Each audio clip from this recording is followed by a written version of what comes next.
Hello my friends, hello my besties, welcome back to my channel. My name's Alexis and today we're going to be talking about all the books I read in January and February of 2025. Before we jump into all the books I've read, I want to say I do own a majority of these books. However, because one, I talk with my hands a lot, and two, I don't feel like getting them, I'm just going to be putting the pictures on the screen here because juggling holding books while also having ouchy finger sounds like a total nightmare. So for my sake and for your sake to make this video go smoothly, I'm just going to be putting the covers of the books somewhere on the screen so you can look at them there. First, let's talk about a couple stats. In the months of January and February, I read 23 books, which is unreal. Those are like personal best records for me. I like to say I never read this much and I'm still baffled by my own accomplishment. I'm gonna give myself a pat on the back for that.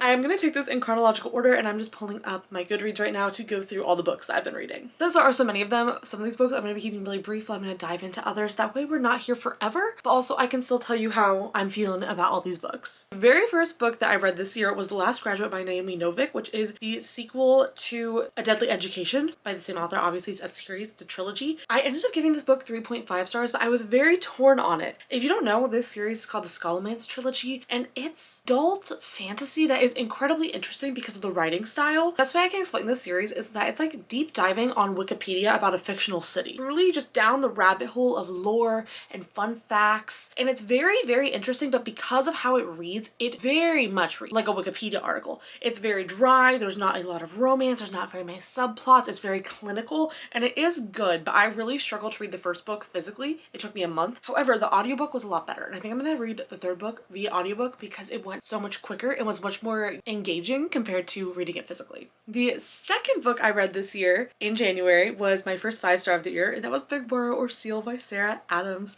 I am an avid Sarah Adams lover. I love her book so much, and I first discovered her through her When in Rome series, which this book is a part of, and each of the 3 books in that series are chef's kiss. Truly, When in Rome, no notes. No notes. Practice makes perfect. Perfect. No notes. Beg, Borrow, or Steal? I love it, no notes. It is a small town romance between our main 2 characters who are feuding neighbors, and they're both 2nd grade teachers at the same school. About Emily and Jack, and they're like sort of enemies to lovers, but sort of not, because they have this unexplainable draw towards each other. So despite the fact that they like hate each other, they also do not. And it's so cute. There's also this whole subplot about the fact that they're both authors and no one in their personal lives knows that they're both authors. So this book gives you all of the butterflies and the tummy twirls, and like it just makes you so excited. Sarah Adams writes these books that are just so full of happiness and serotonin and make you so happy and give you all of those like full body giggly gooey feels, and that's something I love about her book so much. One stays with me. I stay thinking about chapter 16. I think about chapter 16 at least once a day. If you know, you know. This book is undoubtedly phenomenal, and if you've been thinking about reading anything by Sarah Adams, please take this as your sign to do it because I promise you, you will not regret it. The third book I read in January was Lease on Love by Fallon Ballard. Fallon Ballard is a romance author who I really enjoy, and this was the last book in her backlist that I had to complete, and I really liked this. I enjoyed most of the book up until about the 75% mark, and then the ending kind of missed for me, which ended up bringing my rating down. I ended up settling on a 3-star rating. It might have been higher if the ending had been different. I thought this was cute because it was a forced proximity romance where they were actually roommates. The main guy was looking for a roommate. She ends up filling out this application by accident and they end up being roommates. It's very cute. I loved the found family dynamics in this book with the main character and her friend group and how they brought in the male love interest into that group, and the chemistry was just, both of the characters have been through a lot and have a lot of trauma that they're both working through that kind of keeps them away from each other at times, but watching them overcome that trauma together was really lovely, and the character development in this book, amazing. Something else I really enjoyed about this book was that the guy in it was very much, if he wanted to, he would. He went out of his way to do kind things for her and to pay attention to what she liked and what her interests were, and it was very, very heartwarming, and the audiobook of this was amazing. So I would recommend it. It was not my favorite from this author, but there were a lot of things I enjoyed about it, even though the ending and a few aspects of the female main character's personality like grated on my nerves like a little bit. There was so much about it that like I would still recommend. It's also one of the first books that I made a Pinterest board for because I've started doing that this year. I'm gonna try to do better about linking my Pinterest down in the description, but I had a lot of fun making the Pinterest board for this book because it was very Pinterestable. After that, I read What Happens After Midnight by K.L. Walther. This is, I think, the 2nd book I've read by this author, and I ended up giving it 4 stars. This is a YA romance that takes place over the course of one night, and it is very Swifty-coded and very fun. Our main character is invited to participate in the senior class prank, which is happening like from the hours of like midnight to 6 a.m. and the guy hosting it is her ex-boyfriend. I thought this was very fun. It was very quick and I love the audio for it. It was very atmospheric. They go to this like sort of boarding school type thing, so it's like there's like this whole town, and like it was really well fleshed out and I really enjoyed the setting. It was very atmospheric and I could understand why they were trying not to get caught. As for the romance, I felt like it was believable. It was cute. At times there were things that like kind of got on my nerve a little bit that were so specific to the characters and to the story that I don't feel like I can exactly say what bothered me without it being a spoiler, but I think the romance was cute. I liked the whole senior prank theme, and I do like a book that takes place in a short period of time because I think it's really hit or miss for me. Like they can either really pack a punch and show how this like one night was so transformative, or they can just be a super miss, and this one was good. I could really understand from the perspective of the main characters why this one senior class prank night was so transformative to their lives. I think if you like this author, you'll enjoy it, and this book was super Swiftie coded. So if you are watching this and you're thinking like this is not for me, this book would be super perfect for a teenage Swiftie or a teenager in general. This is a very cute, fun, fluffy YA read that I think honestly like I probably would have adored at the age of 15, 16. After that, I went on to read the entire Natural series by Jennifer Lynn Barnes. Now, I do have an entire vlog up on my channel of me reading all 4 books and the novella that I will put in the corner, so if you want to watch that for all of my thoughts, feelings, and opinions, definitely go there. It's non-spoilery, so you can watch it even if you haven't read the series, but I make little references, so you also probably will understand what I'm talking about if you have read the series. So I'm just going to give my quick star rating and like a little bit of what I think about them because I could yap about these books forever. But I gave the first book, The Naturals, 4 stars. I gave the second and third book, which is Killer Instinct and All In, they both got 5 stars. And then I gave the last book 4.5 stars, and I did not rate the novella. I didn't really know what to rate it, to be honest. So as for the main 4 books in the series, my favorite were the middle 2. The first book, I liked how it kind of introduced you to everything. The ending was not, I didn't love it as much as the middle 2. The middle 2 books just stood out to me for a lot of different reasons.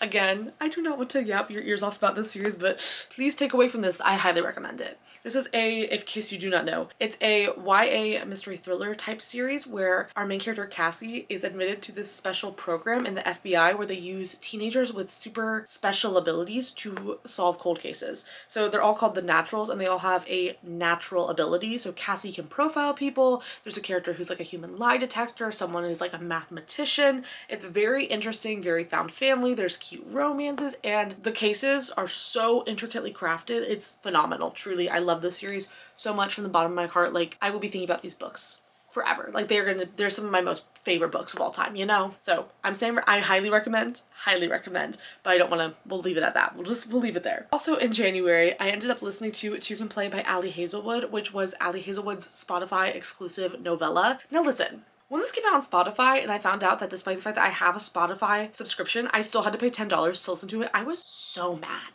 So mad. I'm sorry, I'm not paying, no offense, Miss Hazelwood, no offense Spotify, but I was not paying $10 to listen to it. So I waited for it to come to my library's app, which is why I finally listened to it, and honestly, very cute. It was very, very classic Ali Hazelwood, like the STEM romance situation with a little bit of miscommunication going on, and she is so small and he is so large, but also like I eat them up every time. Like I can't even be mad at it because if she's just gonna do the same thing each time and I'm gonna eat it up each time, it's a tomato calling a tomato, you know? It's not a saying. That was not a saying. This book is only about 4 minutes long if you listen to it on audio. It's an enemies to lovers spicy romance set in the world of video gaming. And I thought this was really fun. Do I remember much about it? No. It was really fun. I had a good time listening to it. No notes, I guess. Or notes? I don't know. This is a book that I think would be worth the listen. It is very cute, it's very cozy, but don't spend $10 on it. Do not log into Spotify and spend $10 on it. It's a cute little time. It's not worth $10. That sounds mean.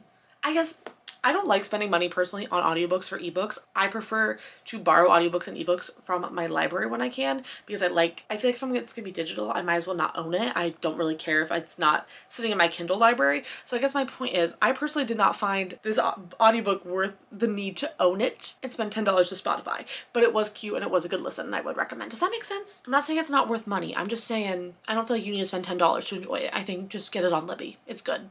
It's great, it's cute, it's fun, but you don't need to rush out and spend $10 on it, you know? I hope that made sense, because I feel like I kind of sound like a jerk, and I did not mean to.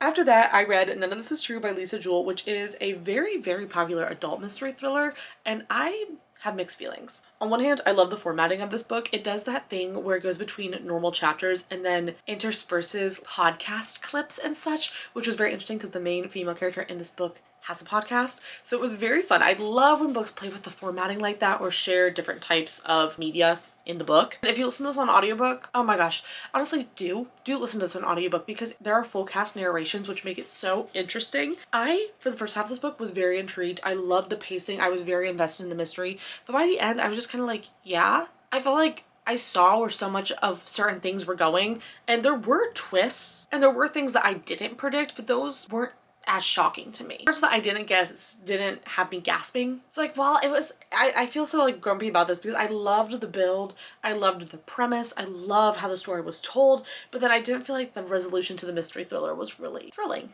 for me. I wouldn't not recommend it, but it definitely isn't one of my all-time favorites. Continuing on in January, I then read my first DNF of the year, which was X Marks the Spot by Gloria Chow. This book, I got about 50% into it and I was beyond irritated. Part of this book is that it is a second chance romance, hence the name being X Marks the Spot. However, the female main character is spending the first half of the book romancing, flirting with, and making out with a boy that is not the male main character. So I was like, what's the point here? What are we doing here? This book is not nearly long enough for us to be trying to explore some other type of love interest thing, and it was so irritating to me. Like, I was like, why? This is not why I'm here. I did not sign up for this weird other romance. I wanted the second chance romance. On top of that, didn't really love the female main character, and I also found the writing to be weird. There were so many descriptions of food. So many descriptions of food. That's all I can remember about the book besides the other romance, is that I felt like we were constantly being described food. Which, don't get me wrong, I love food. Food is great. Sounds tasty.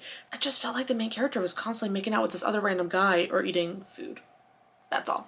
After that, I finally reread Once Upon a Broken Heart by Stephanie Garber. I read this book a couple years ago and really enjoyed it, but I never went back to finish the rest of the series. So I figured, you know what, let me re-listen to the first book so I can finally move on to the rest of them. And I enjoyed this. I ended up giving it 4 stars on my reread. I remembered more of it than I expected to, but I really enjoyed it. If you don't know, Once Upon a Broken Heart is a YA fantasy that is set in the same world as the author's other very famous series, Caraval, but you do not need to read Caraval to understand this. Now that I've listened and consumed both, I will firmly say you do not need to read Caraval to understand what's happening in Once Upon a Broken Heart. They don't really overlap too much. A Broken Heart is about our main character Evangeline, who makes a deal with the Prince of Hearts and ends up owing him a debt. And there's this whole like prophecy and forbidden romance going on, and there's vampires, and there's exploring a new mystical fantasy world, and it's just so good. I really enjoyed rereading the first book in this series. It is sincerely so atmospheric. I love the different elements of the fantasy, and I feel like this is not a fantasy that's difficult to get into. Something that I struggle with fantasy is when I'm getting into a book and there's all of these confusing names and lore and magic systems that I'm not understanding,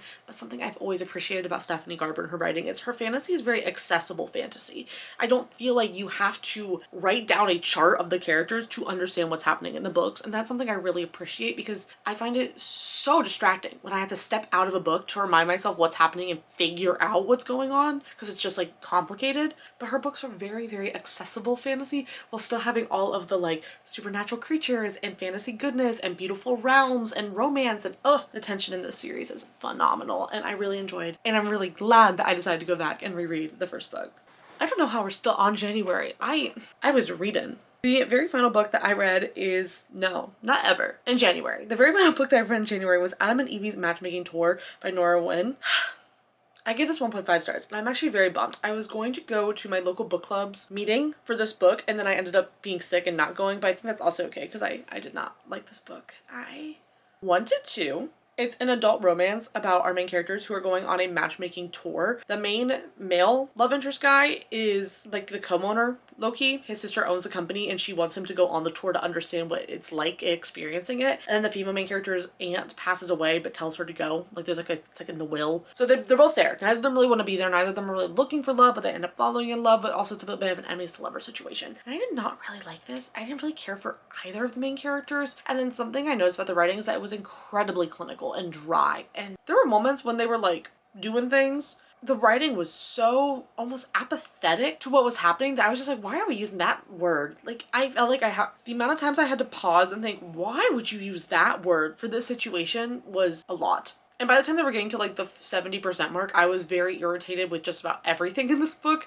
with the writing, with the characters, that I was just like, this is not for me and I'm going to move on. And I'm not saying it's not a great book, but I think I was really off put by the writing and just how distant it felt from the characters. And I can't I wish I had written down some of the language I'm specifically thinking about, but there were so many moments, especially intimate moments, that were described in a way that was like literally bizarre to me. Now that we've gotten through January, we are somehow finally onto the books I've read in February. And the first two are The Ballad of Never After and A Curse for True Love, the last books in the Once Upon a Broken Heart trilogy by Stephanie Garber. So first, with the second book, I ended up rating this one 5 stars. I loved it. This book in particular, loved the tension, the vibes, the connections, the everything, amazing. Fantastic, no notes, 5 stars, loved it to pieces. However, we now go into A Curse for True Love, 3 stars, did not love this. Sad. The ending to The Ballad of Never After had me so gagged and on the floor that I immediately reached for A Curse to True Love just to feel sad. A Curse for True Love introduced new POVs that I did not really enjoy, and I felt like a lot of the parts that made this series fantastic in my mind were lost. There was not nearly enough, in my opinion, time on page spent with Evangeline and Jax together, and because of that, the book lost a lot of the chemistry and like the pining and the banter that really made the first 2 books phenomenal. And while I could appreciate the third book for what it was and for how the story concluded and why the book had to be how it was for the story to continue and make sense, I just ultimately didn't love it nearly as much as the first 2. I was annoyed a lot when some of the POVs were coming up, and I felt frustrated at the story at times. In the end, I am happy with how it ended, but I was so grumpy after loving the first book, and then the second book was like all-time favorite material. And then something about the fact that the third book happened as it did just really makes me sad. Moving on. After finishing those 2, I decided I want something that was just pure fun and fluff and happiness, so I decided to reread Daydream by Hannah Grace. 5 out of 5 stars. I love this series. I've recently been rereading all of the books in the series, and this was the first one I decided to reread, and I adored it so much. Daydream by Hannah Grace is the third in the Maple Hill series, but you don't have to read either of the prior 2 books to understand what's happening in this one. It's a very soft girl, soft boy, college hockey romance, and it's so cute. It's about Hallie and Henry, and I just adore them so much. Henry is an artist and Hallie is a bookworm. She's very much pathological pleaser energy, and he is very much sweetie babee, the cutest babootiest. Dare I say it. They are such cute babies. They go from like strangers to friends to lovers. 5 out of 5 stars. Recommend. Love. Love this book. I read it when I moved into my apartment, which was a really hectic time for me, so I didn't feel like I got to fully enjoy and absorb all of the story. So getting to re-listen to it and start picking up on some of the Easter eggs I missed in my first time around was really fun. I liked picking up little bits about the other characters and trying to guess where the series will go in the future, because I adore this world so much. After reading that, I went straight back to The Trenches and read Onyx Storm, which I ended up giving 3 stars, and I have mixed feelings. And this will be non-spoilery, but this is the 3rd book in the Empyrean, the 4th Wing series. It's very long awaited and highly anticipated, and now I will say I did not like it as much as the first, but I did like it better than the second, and I did like it for what it was. There were parts of the book that I really enjoyed, and then parts of it where I was like, can we please pick up the pace? I don't know if I have the brain for fantasy. I don't know if that makes sense. Like, maybe I'm a little silly, maybe I'm a little dumb. I feel like when I'm reading fantasy books, I struggle so deeply to understand what's happening and all the characters that there are and all the places there are, and I have mixed feelings about that with this one, because on one hand, I do think part of that is me and my brain, and on the other, from what I've seen other people talking about online, other people who understand the books and what's happening better than I do, seemed also confused. Like, I don't think I was the only one confused a bit about what was happening in this book, but overall, I did not dislike it. I feel like I don't think I'm ever gonna like any of the books in the series as nearly as much as the first one, which bums me out a bit, because the first one was still and is by far my favorite. After that, we have several bummers in a row. I have 3 bummers in a row. I'm so sorry. The next one is The X-Vows by Jessica Joyce, and this one is complicated, okay? This is a complicated bummer. I know this is really well beloved, so please just hear me out on this. I tried reading this book around the time I moved into my apartment, got about 60% in, and then put it aside and never got back to it. So I decided to re-listen to it on audiobook to see what I thought, because I felt bad that I never finished it, since it was a book that I've heard so many good things about. However, after finishing the audiobook, I just felt so apathetic, and I don't know, man, like, the writing was good, objectively good, the characters objectively good, but I couldn't connect to it. No matter how hard I tried, I wasn't swooning, I wasn't feeling the feelings, I just couldn't get into the story. However, I'm still going to tell you what it's about, because I know this is a very beloved book, so I think that this is a me problem, not a book problem, so I don't want to discourage you from reading it if it's something that you are interested in. This is a second chance romance between Eli and Georgia. The 2 of them met when they were teenagers and pretty quickly fell into a quick friendship and then eventually dated and eventually moved to New York together and had an apartment. However, happily ever after did not really work out. They ended up breaking up, going their separate ways, and only meet again when they're at a wedding, which their mutual best friend is the one getting married. However, the mutual best friend's wedding, cursed. Literally everything is going into shambles, and the two of them, Georgia and Eli, are swooping in to help save the day, which means lots and lots of forced proximity. There were moments in this I did really enjoy, and I did think their romance was very understandable. I could very much understand why they had initially broken up, why they were getting back together, and I liked the like teenage best friends to lovers type storyline that kind of builds up, because the book is told a bit in like past and present, and there's lots of memories mentioned where they kind of dig into like why certain things affect them in certain ways. I appreciated both of the characters and the character development that they both had throughout this book, and I don't think it was bad. I think this was a me thing, but it was still a bummer for me that I was unable to connect to this book and love it the way I wanted to. After that, I decided to DNF Maybe Meant to Be by K.L. Walther, which second time she's on the list for this video, and this time I was really sad to DNF this. This is another young adult romance set at a boarding school, and it's about our two main best friends, and they have like a found family dynamic, and it's kind of complicated. So everyone kind of assumed that these two besties were always going to like, you know, like get married and kiss and smooch and stuff. However, guy best friend has a twin, and girl best friend ends up liking the twin, and then guy best friend ends up liking another guy. So it's like not a love triangle, but there's kind of like this weird situation of like they're like best friends who are both experiencing love in different ways with different people and then trying to figure out what to do about it. And he's exploring his sexuality, and then she's exploring having a secret relationship with his twin brother. I wanted to like this, but when you open the book, this puts you so directly into the book that you don't understand what's happening, and there's no break. There was no introduction, there was no explanation, there was no deep breathing. I was so baffled immediately by how quickly this book just drops you straight into the action and does not give you any type of context. On top of that, I am a slow burn girly to the day I decease. I love a slow burn. I want the build up, I want the pining, I want the banter. So when the girl main character and the twin were just making out like 20% into the book, I was immediately like, this is not for me. So part of that was like a me thing, is that I was very disappointed with that, the fact that the romances were kind of happening from the jump. I also was very irritated the fact that I did not know any of the characters or was given explanations on who any of them were. And then on top of that, the two main characters, I just could not get into their POVs. The only thing we're told about them is repeatedly that they're just rays of sunshine, but I felt like other than that, I had no idea what was going on. And I was like, you know what, this is not gripping me, this is not getting my attention, I don't think I'm liking this, these things are bothering me, I'm gonna move along. Now we have one more bummer. February has been a much rougher reading month for me than January was. The next one was a book that I decided to DNF, and that was The Score by Elle Kennedy, which I rated 1 star, and I think I'm officially done trying to give that series a chance. So here's the thing. I did not really like the deal. I appreciated it, I thought it was fun, it was quick, I didn't hate it, but I could not get over the sexualization of female main characters. Like, it was bad. It was bad. I thought that the way that Garrett thought about the female main character in that book was actually icky, and I felt the same way about the second book of that series, but those two I still found entertaining enough to read them and finish them. However, the third book, I found the same issue with the male main character, and his perspective of woman just gave me such an ick, and on top of that, I was not very entertained.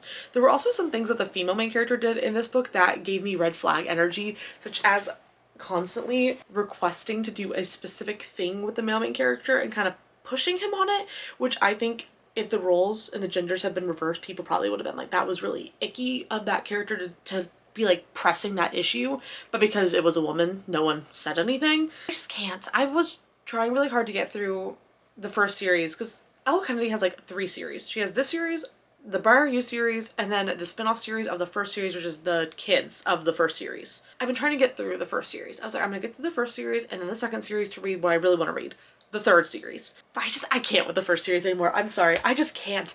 I kept hearing people say that this was their favorite book, and I was like, I just can't. I'm sorry, like, I'm trying so hard. I want to like her. I want to like this series so bad, but it's not for me.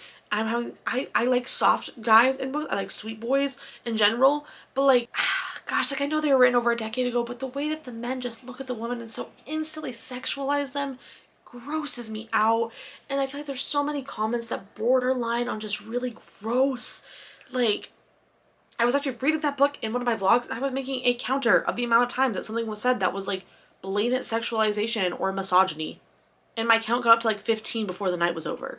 All the books are like that, unfortunately. and I've been really wanting to jump into the third series. I think I'm just gonna leave the first series behind and jump into the third and see if it's any better, and if it's not, I'm just gonna give up on the dream that I'm going to like Elle Kennedy's books. But I want to, okay? I really want to, but it's not working for me. The last book that I finished, because I'm gonna tell you about my current read as well. The last book that I finished in the month of February was my reread of Icebreaker by Hannah Grace. And I love this. I love this on my reread, and I give it 5 stars. And I felt like I enjoyed this book even more on my reread now that I've read the other books. When there's a lot of characters thrown at me, I think I struggle to pick up on the side characters. So now that I've gotten to read Wildfire and Daydream, the rest of the books in this series, getting to go back to the first book and actually see the characters from the second and third book be in this, like, it just gave me so much warmth and love, and I felt like I was just surrounded by all these characters who I love and adore so much. I had a great time rereading this, and I loved it. And honestly, I read Icebreaker before it was really a big book talk book. I actually have the independently published edition on my shelf, and I did not think it was that like crazy and spicy and all that stuff. But then everyone on Book Talk, like, I mildly gaslit myself and think like maybe it is like crazy, and like maybe I just like, I don't know, maybe like I shouldn't recommend this book, like I don't know, like to my sister, like that feels awkward, like maybe it's a little more taboo than I expected. And I reread it and I was like, why did I ever think that? No, this book is so sweet and loving, and like they are the spiciest and the horniest of the series, but they're not crazy. Like, it's not crazy, it's not like wild. And I reread it and I was like, why would I feel embarrassed to recommend this to my sister? This book is lovely. The characters are lovely. The found family is lovely. I love the plot. Like, 5 out of 5 stars. I'm really glad that I reread this book. I adore Hannah Grace and I adore the series, and I will be recommending it from now on with my whole chest. I'm not going to let people online let me gaslight myself into thinking I shouldn't recommend it, because it's such a lovely book and I love it, and I don't stand for all the crap that this series gets at all. I think it's crap. It's crap. It's crap. This series is good, I promise you. I love it so much. It's full of such warmth and heart and greatness, and it makes me really sad that people crap on it so much, to the point where I was convincing myself it was a different book than it was, because I was like, people just say it's such like a smutty book, so it must have been like so much more smutty than I remembered. It must be like really crazy. I probably shouldn't like recommend this to my sister or like people I'm friends with. And then I reread it and I was like, this is not that bad. This was not that bad. I don't know. This is me recommending Icebreaker. I'm sure you've already seen it on the internet at some point, but I'm still gonna say it again. Love this series with my whole heart. In the month of February, I'm gonna talk about the book that I'm currently reading, because even though I'm not done reading it yet, but February has a few more days left, so I think I'm gonna finish it. And that is, what am I reading? Hold on. Flawless by Elsie Silver. I couldn't remember the name of it, but I knew what it was. It's the first book in Elsie Silver's Chestnut Spring series, and I'm excited to finally be reading my first hockey. No. I'm excited to be reading my first cowboy romance and my first Elsie Silver and my first Chestnut Spring series book, because everyone and their mothers likes to talk about how Elsie Silver is like the queen of cowboy romances, so I'm excited for this. I don't know if cowboy romances are going to be my thing, but I figured if I'm going to start somewhere, I might as well start with Elsie Silver, the queen of the cowboy romances. So far, this is a forced proximity moment where the main guy is like this very famous bull rider, and his love interest is the daughter of his agent, who is forced to essentially like babysit him because he's had some very negative publicity recently. So it's very forced proximity, opposites attract, like country boy, city girl. Country boy, I love you. Yeah, and I'm enjoying it so far. I'm like 80 pages in, and I sat down to pick up just a couple chapters and was so quickly sucked into the book. So I'm excited to read it. Obviously, I cannot give you a rating, but I just wanted to put it on the radar. That's what I'm reading. I will talk about that maybe if I do another one of these wrap-ups, but otherwise just know that's what I'm currently reading, and I'm enjoying it. If you made it to the end of this yap sesh, thank you so much for hanging out with me. Don't forget to like, comment, share, subscribe, all that sort of stuff. I'm posting videos pretty much every Monday. It might be a little off right now with ouchie finger, as I've been calling it, but I'm trying my best, I promise.